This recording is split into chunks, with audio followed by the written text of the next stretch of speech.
Friend, నేను మా అమ్మ వాళ్ళ ఊర్లో అత్రాసల పిండి పాక పట్టుకున్నాను. బెల్లం పాకం పట్టి అత్రాసల పిండి కలుపుకొచ్చినాను. చూడండి, అత్రాసలు చూడండి, వేడి వేడి కాల్చినాను. అత్రాసలు ఈ పొద్దు తోటకు పోయించినాం కదా, తోటకు పోసి ఏదో ఒకటి తినిపోతే అది మనిషికి. ఎందుకంటే ఇంట్లో ఉంటే ఒక రకం, బయటికి పోతే ఒక రకము.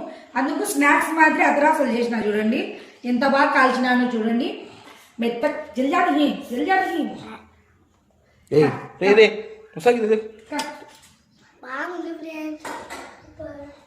ఇట్లా నేనే ఫస్ట్ సారి బెల్లం పాకం కలుపుకొని మా అమ్మోళ్ళ ఇంట్లో అత్రాసల పిండి పాకం పట్టుకొని తెచ్చుకొని ఇట్లా కాల్చుకుంటున్నా. చూడండి, పిల్లలకి మా ఆయనకి తినడం కోసము స్నాక్స్ మాదిరి బాగుంటాయి. ఇంట్లో చేసుకునేవైతే 2, 3 ఎక్కువ తినొచ్చు.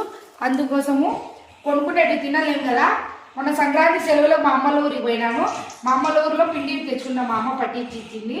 చూడండి, ఈ అత్రాసల వీడియో నచ్చితే చిన్న లైక్ చేయండి. చూడండి ఎంత బాగున్నాయో. Bye friends.